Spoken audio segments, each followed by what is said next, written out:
Welcome back to Corium. I'm Brian Gilberti, and today we're tackling a true emergency. And to do that, we're joined by one of our senior residents here, Dr. Naz Sarpoulaki, to discuss a condition that demands immediate recognition and intervention. Naz, thanks for being in the studio with us. Thank you for having me. So we're going to be diving into pathology that is as sinister as it is fast-moving, one that deserves a high level of respect from every EM provider. It's a condition so distinct that it has its own acronym, SCAPE. Now, Naz, set the stage for us. Walk us through a case. Yeah. So you're in the middle of a busy ED shift. You get an EMS pre-notification. There's a patient coming in with respiratory distress. They're 5 minutes out. So you grab your team, you get your airway stuff ready. You don't know how sick this patient's going to be. Then soon after, the patient rolls in. He's a 60-year-old man with history of hypertension and asthma, and you've been told he ran out of his inhaler. He was put on a non-rebreather in the field, given Duonebs, given Dexamethasone, and 1 dose of IM Epi. They weren't able to get any IV access on him because he was a difficult stick, and then they've dropped him off. He appears super anxious. He's diaphoretic, he's tachypneic, and he's setting 60s on non-rebreather. He's tachycardic and hypertensive to 230s over 180 systolic. It's difficult to get an exam, but when you listen to his lungs, you hear diffuse crackles and only a hint of a wheeze. He's got warm extremities and pitting edema. He appears very fatigued. So you start to think to yourself, this patient's gotten a lot of medications for an asthma exacerbation, but is that really what's going on? Great. So this case is a classic diagnostic trap. Dyspnea is such a broad bucket in the ED, ranging from your stable walk-ins to patients like this, who are essentially spiraling into respiratory failure right in front of you. Now, Naz, when you're at the bedside of somebody this sick, how are you triaging your mental differential? Yeah, so on my differential, I think of pulmonary causes, such as asthma or COPD exacerbation, pneumonia, ARDS, PE, pneumothorax, really anything that can affect the lungs. ILD, anaphylaxis. I think of cardiac causes, such as CHF, ACS, cardiac tamponade, and other broad causes of hypoxia and tachypnea, such as anemia, acidosis, neuromuscular causes, such as Guillain-Barré, or a myasthenic crisis. Perfect. A solid list. And let's zero in on the crashing patient. You mentioned SCAPE. For those who are still thinking that this is just bad heart failure, let's clarify the physiology. What exactly is SCAPE? And since we don't have time to wait for a formal x-ray or labs, how are we clinching this diagnosis at the bedside? Great question. So SCAPE stands for Sympathetic Crashing Acute Pulmonary Edema, formerly known as flash pulmonary edema. It's the sudden, severe onset of pulmonary edema and hypertension from a massive sympathetic surge that causes intense vasoconstriction and increase in afterload. And this isn't like your classic heart failure patient where they're hypervolemic. These patients can be euvolemic or hypovolemic as well. This is more of a problem with maldistribution. For these patients, think of POCUS first. Grab your ultrasound, put the probe on the chest. You want to look for 3 or more B lines in each lung field.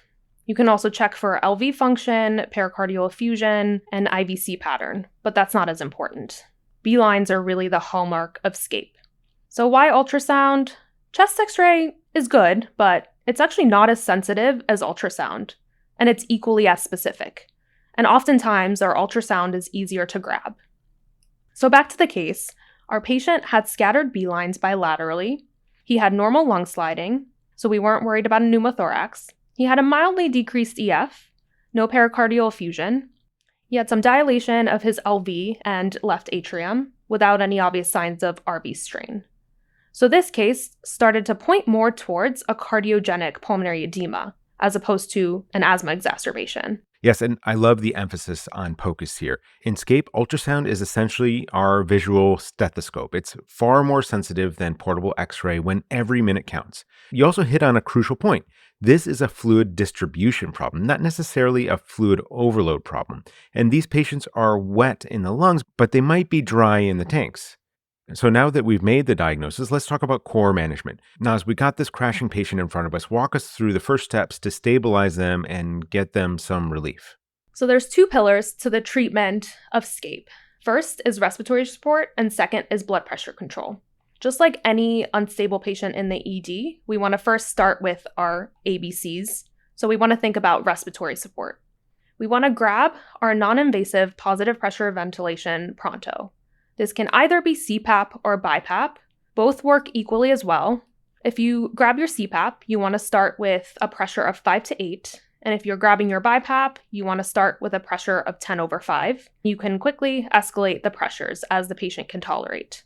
But it's important to note that you want to keep pressures below 20 centimeters of water to avoid gastric insufflation. The point of BiPAP is to reduce preload and afterload and to recruit alveoli. If the patient is anxious appearing, it helps to hold the mask in front of their face first, let them get acclimated to the pressure, and then you can slowly start to put the mask on. Yes, and to underline that, the data on positive pressure ventilation in these patients is incredibly robust. We're talking about a number needed to treat of just 13 to prevent 1 death, which is such a massive clinical win. Now let's move to another essential component of the management of SCAPE, nitroglycerin. This is where we could really nerd out on the pharmacology, and who better to have with us than a future toxicologist. It's not just one tab under your tongue. Tell us about the art of high-dose nitro. Yeah, so nitroglycerin is generally first line in SCAPE. You want to drop these patients' systolic blood pressure, ideally to a goal of below 140 to 160 systolic within minutes. If you don't have IV access, you can always give 3 to 5 sublingual nitroglycerin tabs at once while you're obtaining access. Once you have IV access, you want to start with a bolus of 500 to 1,000 mics over 2 minutes, and then start an infusion of typically 100 to 200 mics per minute, and then you can up-titrate from there. You may need doses as high as 800 mics per minute in order to get arterial dilation in SCAPE. Remember, at lower doses, nitroglycerin has venodilation, and at higher doses, it has both veno and arterial dilation. High-dose strategies of bolus and infusion have been shown to improve symptoms, cut ICU admissions, as well as intubations versus low-dose infusions. ACEP policy supports this high-dose nitroglycerin as safe and effective for hypertensive heart failure. An interesting factoid about nitroglycerin is that your typical IV tubing can absorb some of the nitroglycerin, and this can blunt the dose that's delivered to the patient. So if you have this option at your hospital, you can use a short tubing or a dedicated line for nitroglycerin so that the patient is getting more of the medication you're administering into their bloodstream. Perfect. And like you said, high-dose nitro can truly be a game changer in some of these patients when used aggressively. But as you know, despite our best efforts with BiPAP and high-dose nitro, sometimes the patient just isn't turning the corner. So if nitro is failing, to bring that afterload down, what's your next move? So you want to add a second-line vasodilator if your systolic blood pressure is still above 160 after aggressive nitroglycerin therapy and non-invasive ventilation. You can consider calcium channel blockers like nicardipine or clofidipine. Clofidipine is ultra-short-acting, so it is preferred to nicardipine, but some institutions may not have it. You can also consider enalaprilat, which is an ACE inhibitor. Perfect. So we have a couple tools in our toolbox if nitro is failing us. But now let's switch gears and talk about the human element of the resuscitation. These patients can feel like they're drowning. They are terrified. And this can sometimes make them fight the BiPAP mask, which only makes the situation worse. So give us some of your pro tips for managing that agitation without necessarily compromising their respiratory drive. Remember, your patient might be anxious because they're hypoxic. So first, treat the hypoxia. Non-invasive ventilation is the best sedative. However, if the patient's still not tolerating the BiPAP mask, you may want to consider a small dose of benzos, such as midazolam. You can give 0.5 to 1 milligram through the IV so that they can keep their mask on. You want to avoid opioids like morphine in these patients. Comparative data show that there's more adverse events with morphine when compared to benzos in these patients. Okay, good. This point of no morphine is a really important point. I'm glad that you're underlining it. It's more of a foe than a friend here. And along those lines, let's also talk about furosemide or any diuretic. In old school thought, Lasix was the first thing out of the Pyxis. Why are we moving away from that as a primary treatment in the acute phase of SCAPE? That's absolutely right. In SCAPE, the problem is afterload and maldistribution. Some of these patients aren't hypervolemic. They're either euvolemic or hypovolemic.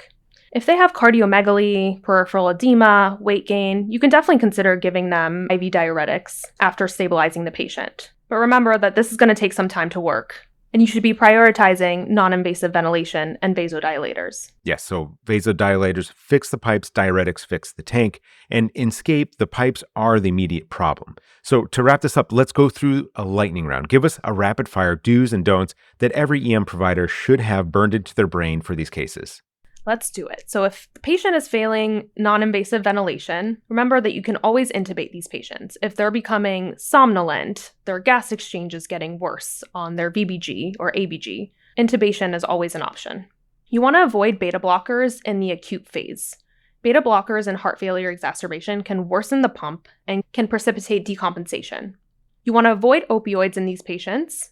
It's been associated with worse outcomes. Additionally, remember, phosphodiesterase inhibitors are a contraindication to giving a patient nitroglycerin. So you want to ask the patient if they're on these medications, and if they are, you want to choose clofazimine, nicardipine, or an ACE inhibitor instead. Yes, perfect. And finally, let's talk about the disposition question, which is another thing that came up when we had this patient together. These patients look terrifying when they roll in, but with the right treatment, they can improve remarkably fast. Where do they usually end up when they leave the emergency department? These patients often get admitted to the cardiac care unit. Now, it depends on if your hospital has a CCU or a MICU, but that's usually where these patients go, especially if they're on non-invasive ventilation, intubated, and on these blood pressure controlling infusions. Then they can slowly be weaned off these medications as they can tolerate once they're upstairs. Naz, excellent deep dive on a high-yield topic. Let's go over some take-home points.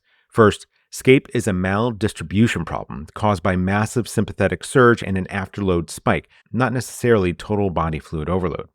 Don't wait for the x-ray. Bedside lung ultrasound showing bilateral B lines in a hypertensive dyspneic patient points firmly to this, and it can be done in just seconds. Start your BiPAP or CPAP immediately when appropriate. It recruits alveoli, and it has a number needed to treat of 13 to prevent 1 death. Next, you can use high-dose nitroglycerin to achieve rapid arterial vasodilatation, but remember, at low doses, it's mainly venoactive, acting on the veins, and once you cross that 100 to 150 micrograms per minute threshold, you begin to see significant systemic arterial dilation on top of that venodilation. And finally, prioritize vasodilators over diuretics, avoid morphine when possible, and beta blockers when possible. Okay, that'll do it for this episode. Naz, thanks for being in the studio with us. Thank you for having me. It's been a pleasure.